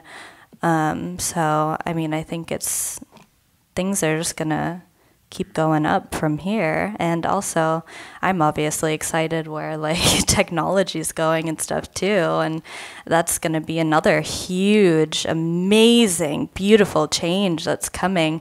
And that's actually what I'm speaking about tomorrow at 3, is I'm talking about how technology and spirituality actually do work together and can help us. Yes, thank you. Yes, that's the Aquarian vision, is the higher mind with the higher technologies and merging, not like AI is taking over, but if we are in control, like I can put down my phone when I want to, but it won't let me, so, no, but I have to will myself to put that down, put that thing down, get away from that thing, because it just sucks you in, but that's the power we need, because it's really tools. Either we use it or it uses us, so we can master that. It's like any addiction. I'm working through it, so, no, I'm getting much better. Stay over there. No. But it is. Technology is really here to evolve us if we can really be the masters that we really are. So, Anita, what vision do you have for the future? What do you see coming? Or what would you like to have coming? Well, I was kind of just agreeing with what she said down there about this being a dark night of the soul for the world. And I think that the next 2 years until 2024, it's going to be implementing what you learned in the pandemic into the world to better the world. And that's going to be the last phase of the dark night of the soul. And then things will start getting better from there. Yeah. Anything about our visitors coming and integrating with the humans? I would love to see it. If I see it, then I'll believe it. But when you believe it, you'll see it too, right? Yeah. Okay. Oh, maybe. Maybe that's the catch. Yeah, that's the key right there. Yeah. Okay, Yeah. let us know next year. How about you, Miss Cher? What do you see coming down? What do I see coming? Yeah, what do you see coming? What's Gosh. what's the vision you want to have for our planet? I mean, beyond peace and everyone loving themselves and just really feeling at home in their heart. That. But back to technology, our spiritual technology has to be better. What do you mean by spiritual? That means the technology, I mean, like a technology of prayer, don't get me started, technology of spirit, the 10 bodies. And this is a highly advanced thing that, you know, that you're living in. I mean, these are planets, the fingers. We talk about mudra, and we talk about the Merkaba, the science of that, the electromagnetic field. So I really see each being coming into peace and love in their hearts and rooting down into the earth. So what happens with star consciousness? Oh, okay. Okay. This is one of my favorite little codes here. Crown chakra breathing, okay? Feet on the earth. Crown chakra breathing in Atlantis, Lemuria, and all these different civilizations when we were much more tapped into the divine genome before we had tears and all the things happened. We were breathing from our crown chakra. We were breathing from our multidimensional perspective. The cosmos are within us. If we're tapping into our multidimensionality, it's not out there. I mean, for so long, get out there, you're starseed, out there, you're out there, come back down to earth. I'm like, we're everywhere inside of our body. So if we can really resonate, invert our breath, scan the landscapes of our body, get in touch with what needs our prana, what needs our attention, what color does it need, what textures are here and there, what do we want to download into our, I mean, like, just to have the sovereign ability now, just choose that you're a sovereign creator, every being, and then they can heal, we can pray, we can come together, we can make changes, we can shift, we can choose, we have the power of choice, we're choosing in every moment, love. And just keep shining and sharing. Coming back to everybody's walking around scared to shine. And I say just a good practice point for the rest of that. We're going to take this conversation out into the rest of the expo and just carry this starseed consciousness with us. It's about the we. We want to play. We want to come together. And we want to walk in our divine design. Each one of us has a very special thing to share and activate. So if we can walk with our heart open, knowing that we have something very special to give, and see that and be curious about it in the others, that's just the answer. I want to see a world like that, rooting it down into Mama Gaia, into the earth grid, and then breathing from the crown. You can imagine too, you can program the hands and get some energy into the hands and put the hands up here and just program the crown chakra. We can do it if you want to do it now. It just takes about 20 seconds, okay? Yes. Bring some prana, some heat into the hands. Both feet on the ground, finding a little bit of symmetry. And we just open up the portal like so. And you'll just feel the subtle particles begin to breathe in from that space. So instead of breathing through the nostrils you have on your face, imagine 2 huge nostrils floating above you, breathing into those.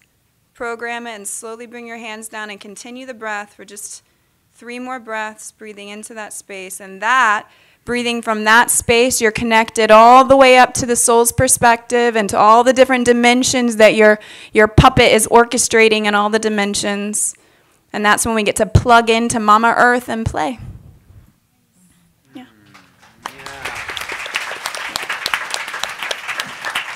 Yes. And Elizabeth, what about you and your family and the star seeds that are coming through you? What do you think of the future, and how can we make it the best? Yeah, I want to go really practical here. I think in so many ways we have to realize that the majority of the planet doesn't have access to clean water or shelter or access to sustainable food. And I'm not even just talking about, third world countries. Like here in America, we have a lot of systemic issues. So love and light and all of that is so good. And if you can afford to pay your bills and you've got food in the fridge and you've got running water from your tap that we wouldn't want to drink, but we can, then that's great. And we need to hold the frequency of gratitude for that, in understanding that not everyone has access to these basic necessities. So what I see in the future is the people who can live a luxurious life, and I'm talking about the bare minimum, and we can appreciate those luxuries, right? Those things that we have access to, then we can all hold the frequency in the space to raise our vibration. And that vibration that we raise through appreciating the access to the bare minimum, we can then help everyone else raise. But the future that I see is that we crumble the 1% system, and that everyone is within their divine mission. And it doesn't mean that we're all of a sudden going to be spiritual teachers. It means that we have doctors and lawyers and grocery baggers and bus drivers who are all realizing that we're a part of something bigger and that we can all help each other out. And so my vision for the future is equality. If we can all have access to that, and I'm talking about 3D equality, and we can break down that 1% system, and we can all work together within the 3D and thrive within this physical reality, then and only then will we be able to all raise our vibration and thrive within the 5D, because we all know that you cannot raise your vibration in a survival mindset. So let's go ahead and bring gratitude to going home after this weekend and looking around and saying, wow, I created this. And yeah, I hate my job, but guess what? It gives me that paycheck. And the more we can appreciate what we have, the higher the frequency we go. And then we can get to a place where we can be giving everything that we have flowing with abundance to everyone who doesn't have that. And that's where we create long-term, sustainable unity and equality for everyone on planet Earth, 3D and 5D. Yes. I mean, what you're saying is why we have to demand disclosure, because these beings are coming here, they're not filling up their gas tank, and if there was free energy, right, they're not filling to get here. There's another form of propulsion. It's not Newtonian, it's quantum that hasn't been put into application. So if we get free energy where you don't have to be enslaved to a system, that is part of the abundance. That just gets us to a level playing field where we're supposed to be at to enjoy the incarnational experience, not being enslaved. So that's one level, I feel. Get the power out of the corporations and the fossil fuel companies and take it back into ourselves, into our lives where we can enjoy and create. So that just reminded me of that little spiel I have here. So, thank you. So Blue, what's your mission here? What do you want to see happen?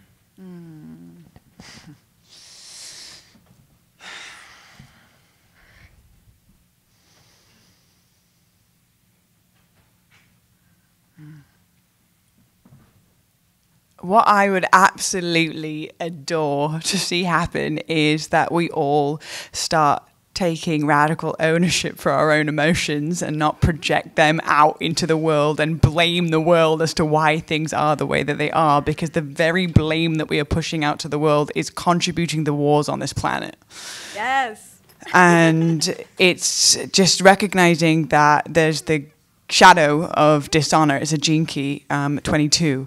The shadow frequency of dishonor is that when you feel a certain emotion and then you project out to the world that this is the reason why I feel this way. One, you dishonor yourself because you give all your power away to do anything about it. Two, you dishonor another being by projecting onto them. Yes, they may have catalyzed a certain emotion that is allowing you to look deeper within yourself where your attention and intention has not been shone into. So they are giving you an opportunity to come into a deeper place of wholeness. So this is an opportunity to you to take radical responsibility for your emotions and honor every emotion as it presents itself, still with the frequency of grace. So you can be angry and still be graceful. You can be jealous and still be graceful, because what the grace frequency is grace is devoid of all blame. Let that sink in. When you allow yourself to feel whatever emotion it is, transcending the binary of wrong and right, which is just a deep patriarchy programming that is in our consciousness that actually keeps us imprisoned in some sort of invisible prison where we are regulating it ourselves, and we're constantly going back and forth between wrong and right. This is rampant in the conscious community. It's super important to recognize, can I transcend the binary wrong and right and recognize the most sacred thing is what is? And this is presenting itself because it's sacred. And so it may be the dark side of the moon, but we can't have the light side of the moon without the dark side of the moon. So we've got to honor the sacred shit and the sacred crunchy as much as we honor the celebration and the play and the joy, and recognize that in my heart of forgiveness and compassion, I too accept this because it's showing me a part of myself. And no longer am I going to blame anyone outside of myself as to why I'm feeling like this. So I give myself the power back to be able to do anything about it and stop contributing to the wars and the division on the planet, because I am ending the war within my own mind.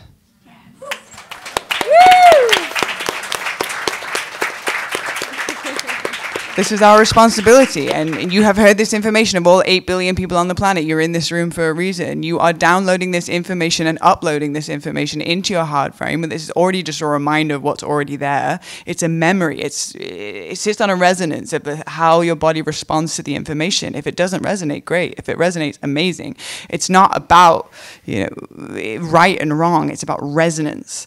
And it's so important that we recognize that we are way more powerful than we have been ever told and have been ever shown. And it's recognizing that we can only create as far as our imagination is willing to go. And when we start to end the wars within our own consciousness, we start to get out of this I and into the we, and recognizing giving and receiving is the same frequency. So if we actually understood that giving and receiving is the same frequency, we would never ever go another day without giving to somebody else. And that doesn't have to mean monetary value. The greatest gift you can ever give is your full presence and awareness when someone's speaking to you. It's really not that difficult. However, in a world of distractions, me included, 1000%, my manager knows, we had a conversation on the car on the way over here. She's like, you are so distracted by your cell phone. And I'm like, you're right. And honestly, it's a dishonoring of her because she's speaking to me. It's like the most precious thing. And I could give my full time and attention and my awareness, and that literally costs nothing. But there is nothing more beautiful than leaving a path of beauty. It's called walking the beauty way. When you stand in front of somebody else and you ask dope questions, not like, wow, what do you do? I do that, whatever is needed. Like, ask amazing questions. Listen intently with the core of your being, not just with your ears, but with your body, and then reflect the beauty that you see. If you just followed that 3-step process with every single person blessed enough to come into your field, you will already leave this place more beautiful than you found it. Now imagine if all of us started doing that. And all of us started really remembering that giving and receiving is the same energy. We're going to actually start to bring the equilibrium of the distribution of resources back into balance. And as the ones that are privileged to sit in this room, it's our responsibility to give, because from giving, we receive, we fill up our cup, we give from the overflow, and it's a constant perpetuation of truly living in abundant reality, just like nature, where no separation, besides we have an ego that tells us that we're inherently not abundant. That's actually a lie. We are already abundant enough to give, so go give your undivided attention, your reflection, and your beauty, and watch the miracles that start growing around you. Wow.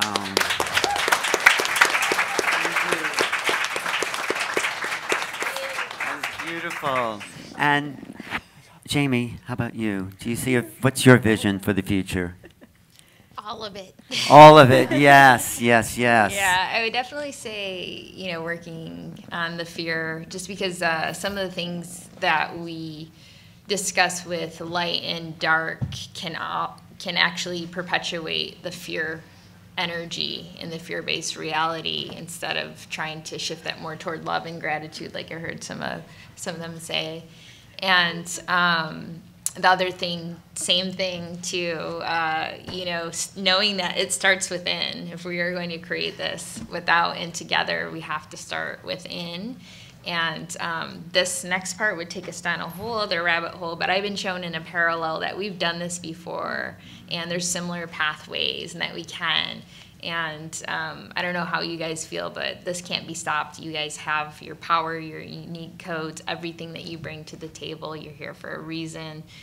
So that's part of the vision as well, and to prepare for the arrival. Right? Because not all of humanity, is ready. We are. We're the ground crew. Yeah. We're the ground crew, yeah. Exactly. And the joke that they told me is the one thing that you can rely on is aliens coming here, because you are all one of them.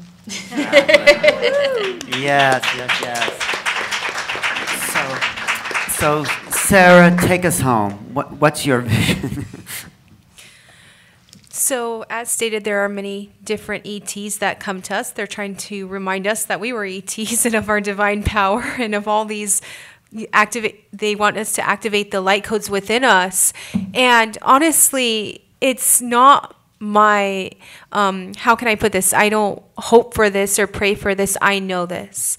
I know that humanity is waking up to their divinity every single moment of every single day. This is playing out right now, and I see it in the world. I see so many more people awakened right now than I did 5 years ago. So we are ascending.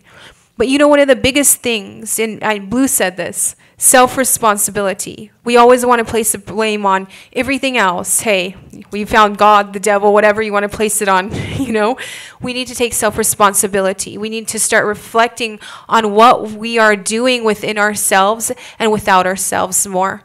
And we need to look at our patterns, and we need to rewrite those patterns. And we need to completely start to accept self-responsibility. For me, this is the number one step to enlightenment. and we need to stop projecting. You know, I've went through this whole thing where people are fearful of, hey, like I said, the virus and all these other fears. It's all coming from within, and those are actually blessings. They're just triggering a part of you that needs healing, a part of you that you need to channel light into. So, you know, a lot of people too, she was talking about abundance, and I want to bring this up. A lot of people, they're not in abundance right now because they don't have enough light energy in them. And in ancient times, we laid under the sun, moon, and stars, and we would ask the cosmic ancient spirits, which you see as physical stars, planets, but they are cosmic ancient spirits, by the way. We would ask them to fill our cells and organs with energy, and we would stay charged. And when we stayed charged, we'd never get sick. We would be abundant. The earth was fertile. So it's time to return to these ancient ways. And the ETs are trying to bring this back. They're coming to us in dreams and visions. They're coming to us many different ways. And they don't want us to look up to them for help. They want us to find that empowerment within ourselves. And they're bringing this to us in such a way that they're saying, hey, sure, we're powerful beings, but you're also super powerful beings. And you forgot this. Remember this. And here we're going to go ahead and remind you of this information. So we need to start just, like I said, taking self-responsibility of our energy field, of our thoughts, of our entire being. And we can start with this one little exercise that I like doing and having people around me do. I start to just visualize, you know, light, rainbow light pouring into my cells. And people like doing things quickly. And they also showed me this. People like rushing things because they're into instant gratification. So you need to take time on this. So you spend 1 week on your liver. Every single day, you channel rainbow light into it.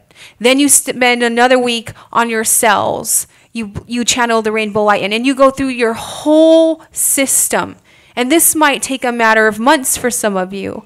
But you need to go through your whole system. And as you bring the light in, you're going to shift your frequency. And when your frequency shifts into a higher state of consciousness, you will be abundant with love, joy, happiness. Everything will manifest for you. And I want to finish it off with this, that, you know, one time I had this experience and I saw a homeless man under the bridge. And God, which is a force that flows through everything, that's what I consider God. In my experience, God said, see this homeless man under this bridge. This man is powerful, and he does not know it. If he channeled light into him every single day, his life, it would change. And he would shift his reality. He would shift his timeline. And the information I was given was to bring this message to humanity, that no matter where you are in the world, you can sit there. You don't have to go to some retreat. You don't have to go, you know, across the world. You can sit there under that bridge and still find the divine within you and empower yourself. Thank you. So let's just take a moment and close your eyes and just welcome all the gifts that these beautiful star beings have brought here to us today. Just take it in, breathe it in. Whatever you remember, whatever stands out. Breathe in the light. Feel the transformation on your cells, in your body. Take a deep breath in. Breathe it out. Take one more breath in. And breathe it out.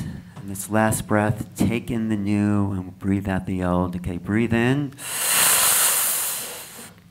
Hold it. Hold it. Hold it. Hold it. And let it go.